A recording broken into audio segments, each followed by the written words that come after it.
Hello dear students, आज हम chapter 2 शुरू करेंगे। आपका क्लास 12th का चैप्टर 2। जो चैप्टर 2 है, इस चैप्टर 2 का नाम है electric potential and electric capacitance. इसमें दो पार्ट है, electric potential and electric capacitance. Electric potential आप क्लास 10 में पढ़ चुके हैं, थोड़ा सा इंट्रोडक्शन दिया था क्लास 10 में। जो इलेक्ट्रिक पोटेंशियल का कंसेप्ट दिया था क्लास 10 में, उसी कंसेप्ट को लेके और आगे एक नया कंसेप्ट आपको पढ़ाना है।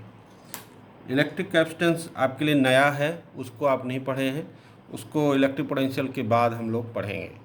जो इलेक्ट्रिक पोटेंशियल है, इलेक्ट्रिक पोटेंशियल को आपने क्या पढ़ा था क्लास 10 में, उसी चीज़ को वहीं से मैं शुरू करता हूँ।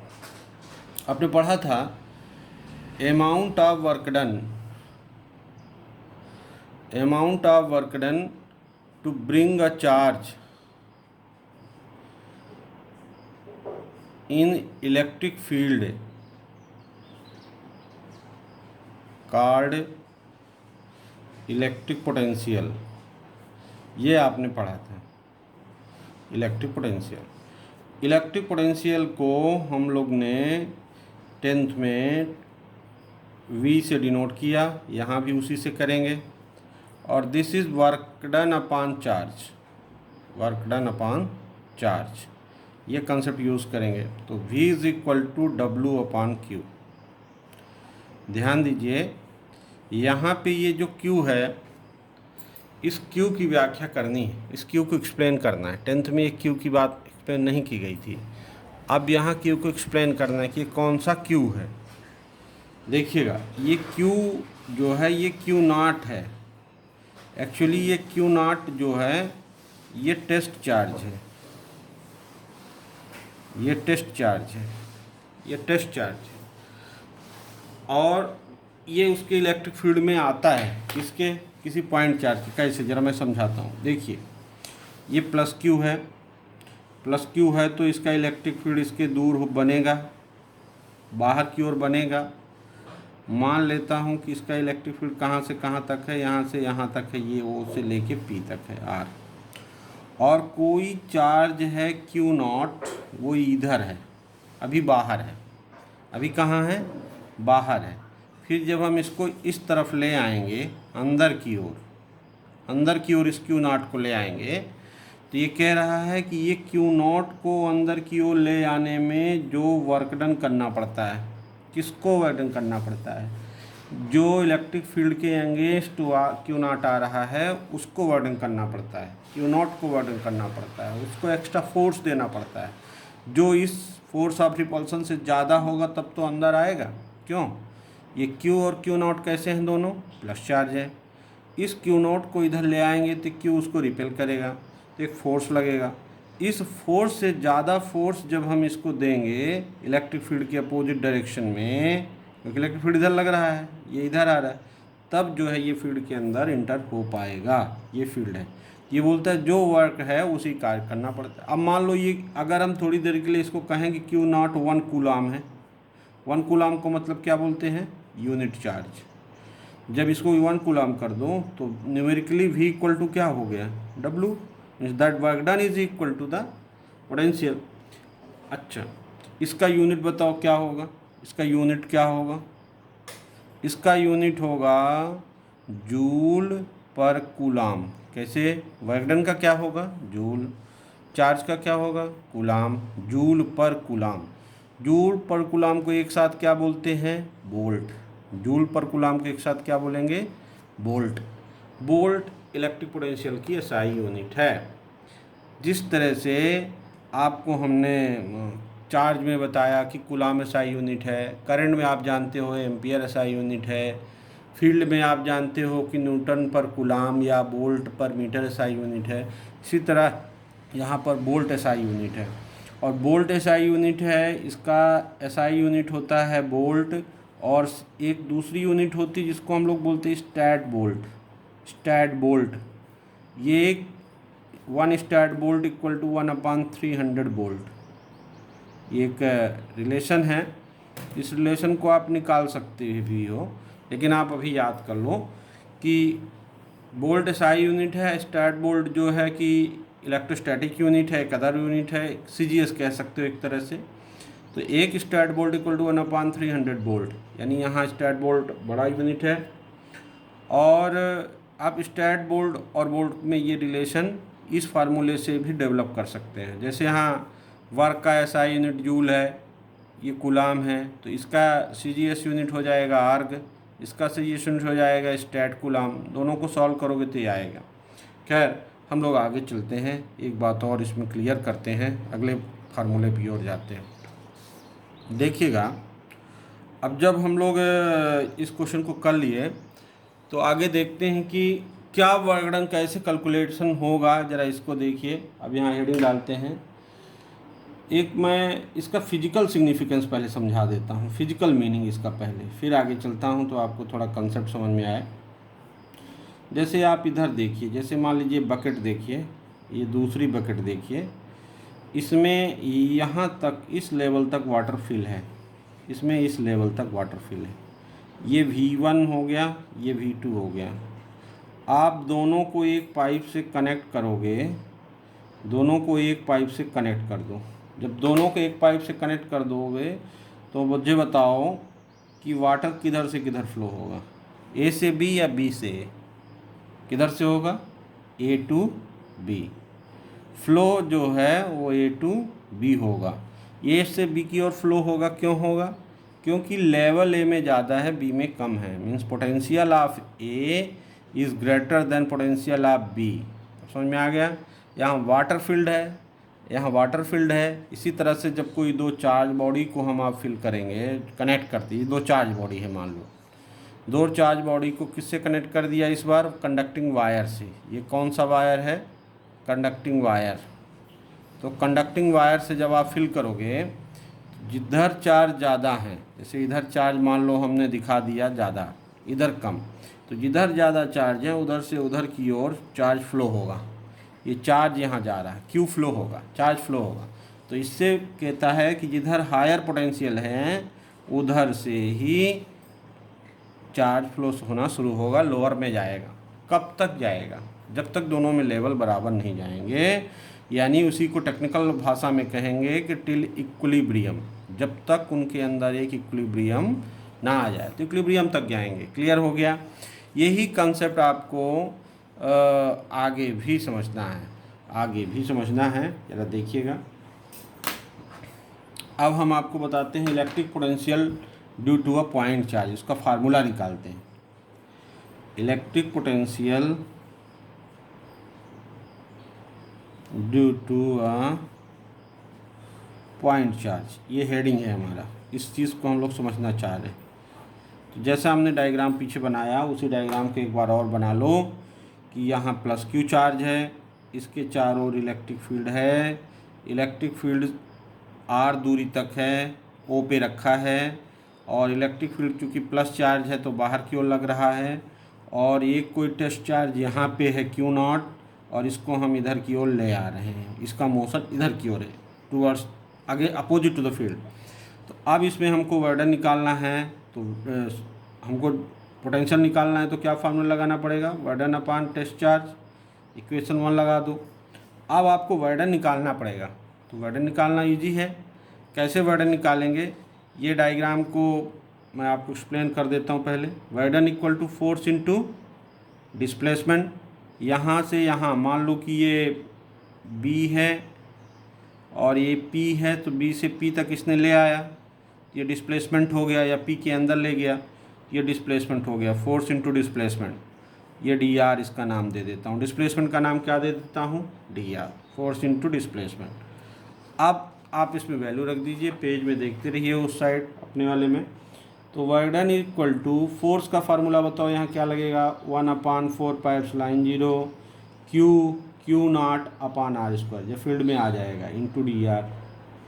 अब आप इसको सॉल्व कर लीजिए, इसको आप सॉल्व कर लीजिए। ये मान लीजिए कि dr डिस्प्लेसमेंट के लिए वर्डन है। थोड़ी देर यहाँ पे देख लीजिए, ये dr के लिए है, इसलिए इसको भी d कर दो, फिर इसको इंटीग्रेट कर दोगे तो पूरा आ जाएगा। अब integrating both side, integration dw, is equal to integration 1/4πε0 Q0 upon r square d r. ठीक है, ये इंटीग्रेशन आपका हो गया W, इधर हो गया 1/4πε0 Q0 integration 1/r square d are. ये कांस्टेंट है, बाहर आ गया। फिर ये आप इसको कई बार कर चुके हो ये इंटीग्रेशन, इसलिए आपको पता है कैसे करना है। ये ऊपर जाएगा r-2 और ये इंटीग्रेट होगा। फिर इसको सॉल्व कर दीजिए 1/4πε0 Q0 r⁻² + 1/-2 + 1 सॉल्व कर लीजिए। 1/4πε0 Q0 अपॉन r⁻−1/-1, तो ये -1/4πε0 Q0 अपॉन r, ये आपका वर्कडन आ गया। तो v क्या आ जाएगा, v इज इक्वल टू क्या होता है W/Q0 रख दीजिए। v equal to -1/4πε0 Q0 upon r upon Q0, Q0 cancel हो गया। आपको फार्मूला मिला -1/4πε0 Q/r। ज़रा ध्यान दीजिए, इस फार्मूले को, अब आपका आंसर आ गया, इस फार्मूले को आपको समझना है। इसको इक्वेशन 2 दे दीजिए। अब इसको आपको समझना है, जो चीज़ें आई हैं इन चीज़ों को समझना है। कैसे, मैं यहाँ फिर से करता हूँ। जो v की वैल्यू आई है, दिस इज़ -1/4πε0 Q/r। अब ध्यान दो, सबसे पहली चीज़ तो ये बताओ कि इसका निगेटिव साइन क्या बताता है। निगेटिव साइन क्या बताता है? Negative sign indicates Q0 moving opposite to the direction of field, opposite to the direction of field. ये क्लियर है। कैसे, मैं आपको यहाँ डायग्राम से समझाता हूँ। आप देखो, ये Q0 यहाँ है, ये Q0 को इधर ले आया जा रहा है फील्ड के अंदर, और फील्ड किधर लग रहा है, इस साइड। ये दोनों के मोशन अपोजिट है, इसलिए यहाँ पर v की वैल्यू कैसे आई है, निगेटिव आई है। दूसरी चीज़ आपको मैं याद दिलाऊं कि यहाँ v जो है इन्वर्सली प्रोपोर्शनल टू r है। r की पावर नीचे 1 है, जो पोटेंशियल है v की पावर 1 पे है। इसके पहले आपने फोर्स पढ़ा था, फोर्स कैसे होता है डिस्टेंस पे, r²। फिर आपने इलेक्ट्रिक फील्ड पढ़ा था, ये कैसे होता है, 1/r² होता है। तो इस तरह से आपको ये चीज़ क्लियर करनी है। और ये चीज़ आपको क्लियर हो गई कि ये potential is different, field is different, force is different. और जो पोटेंशियल है वो चार्ज को फील्ड के अंदर घुमाने के लिए जो वर्डन करना पड़ता है, that is the potential required. Potential होगा कम अधिक, तभी चार्ज इधर से उधर जाएगा, नहीं चार्ज नहीं जाएगा, चार्ज में बैठा रहेगा। क्यों, इसको समझने के लिए आप समझ सकते हो, जैसे हवा है चल रही है, तो जिधर प्रेशर कम अधिक है उधर से वो बॉडी उधर की ओर जाएगी, नहीं तो नहीं जाएगी, एज इट इज यही आएगी। तो जब पोटेंशियल डिफरेंस आपको मिलेगा, यानी कहने का मतलब, मैं एक नया शब्द बता रहा हूँ आपको, पोटेंशियल डिफरेंस। पोटेंशियल डिफरेंस, ये जो पोटेंशियल डिफरेंस है, मैं इसी पोटेंशियल डिफरेंस की बात कर रहा हूँ कि पोटेंशियल डिफरेंस क्या है। जैसे मान लो कि ये V1 है, ये V2 है पोटेंशियल, इसमें इन दोनों के बीच पोटेंशियल डिफरेंस है। If V1 is greater than V2 then charge will move from 1 to 2। अगर V2 is greater than V1 then motion will be from 2 to 1। If V1 equal to V2 no motion, कोई motion नहीं होगा अगर दोनों का बराबर होगा। क्यों, जैसे मान लो कि आपके ब्रेन में जो इन्फॉर्मेशन है और जो मेरे ब्रेन में इन्फॉर्मेशन है, अगर दोनों इन्फॉर्मेशन बराबर हो गई तो कोई किसी से नहीं पूछेगा। अगर आपके ब्रेन में इन्फॉर्मेशन कम है, मेरे में ज़्यादा है, तो वास्तविक में मैं बताऊंगा। मेरे में कम है, आप में ज़्यादा है तो आप बताएंगे। तो इसी तरह से यहाँ पर एक कंसेप्ट को हमें इंट्रोड्यूस करना। एक और चीज़ मैं करके इसको कंप्लीट करता हूँ, देखिएगा। एक और मैं फैक्ट्स बता दूं, जिस फैक्ट्स को आपको याद करना है, इस फैक्ट्स को याद करना है आपको। इफेक्ट ऑफ डाइलेक्ट्रिक कांस्टेंट, ये थोड़ा समझिएगा, effect of dielectric constant in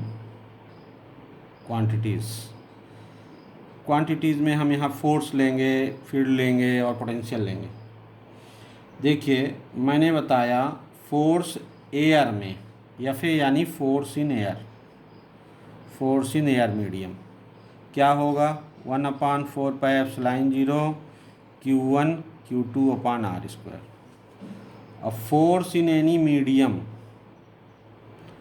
force in medium, medium मतलब एल्स देन एयर, तो अब बताओ क्या होगा इसमें फार्मूला 4/4πε0 K Q1 Q2/r²। ये इसी K को किसी बुक में एप्सिलॉन r लिखा है, पर यहाँ मैं K ले रहा हूँ, डाइलेक्ट्रिक कांस्टेंट ले रहा हूँ। अब दोनों को आप डिवाइड कर दो तो Fm/Fa क्या आ जाएगा 1/4πε0 K Q1 Q2/r² divided by 1/4πε0 K Q1 4πε0 Q1 Q2/r²। आपको मिलेगा Fm/Fa इक्वल टू 1/K, यानी Fm इक्वल टू Fa/K। मतलब वही फोर्स जब किसी मीडियम में रख दिया जाता है तो उसकी फोर्स की वैल्यू कम हो जाती है as per the nature of the value of the relative permittivity या डाइलेक्ट्रिक कांस्टेंट। यही चीज़ इलेक्ट्रिक फील्ड में होगा, इलेक्ट्रिक फील्ड के लिए भी यही फार्मूला अप्लाई होगा, electric field in air divided by के, या इसी को बोलते हैं electric field in air divided by epsilon r। यही कंसेप्ट आपको फोर्स में भी, पोटेंशियल में भी होगा, पोटेंशियल इन एयर। यहाँ आपको मैं बताऊं कि जो एप्सिलॉन r है या रिलेटिव परमिटिविटी है वही डाइलेक्ट्रिक कांस्टेंट है, और ये हर मीडियम के लिए अलग अलग होता है, इसलिए इसमें कोई कन्फ्यूजन की बात नहीं है, ये सभी मीडियम के लिए अलग अलग होता है, और ये कंसेप्ट आपको अच्छी तरह से समझना है। बस आज मैं इतना ही कर रहा हूँ, क्योंकि एक साथ बहुत टॉपिक हो जाने से आपको समझ में भी नहीं आता है, धीरे धीरे करना है। लेकिन जो ज़रूरी चीज़ है कि एक कंटिन्यूटी स्टडी में होनी चाहिए, एक जो ऑप्शन है कि पढ़ना है, किसी भी तरह से पढ़ना है, उसको उपयोग करना है। नहीं तो अगर आप खुद पढ़ेंगे, इससे भी थोड़े सी आइडिया लेंगे और आप एक नोट बनाएंगे तो आपको थोड़ा थोड़ा समझ में आएगा, एक कंटिन्यूटी बनेगी। तो आप चैप्टर 2 अब शुरू कर दीजिए। चैप्टर 1 के नोट्स बन गए होंगे, चैप्टर 1 के न्यूमेरिकल आप कर रहे होंगे, और चैप्टर 1 को होमवर्क कॉपी पे आप लिख लीजिए, उसको हम क्लास में देखेंगे। अगर आप ये सोच रहे हैं कि फिर से वहाँ पढ़ाई होगी क्लास में, तो ये मुझे नहीं लगता प्रैक्टिकली की हो सकती है, क्योंकि जब आपकी स्कूल खुलेगी, ज़रूरी नहीं कि जुलाई में खुले, कब खुलेगी कौन जानता है। मान लो खुले फिर कोरोना फैल जाए, फिर बंद हो जाए, तो इसका मतलब ये है कि आप पढ़ोगे नहीं, ज्ञान भी नहीं दोगे। तो इसलिए हमें हर ऑप्शन के लिए रेडी रहना है। ओके, सो इसको कंप्लीट करिए और कल फिर हम आगे का बताएंगे। Thank you, have a nice day.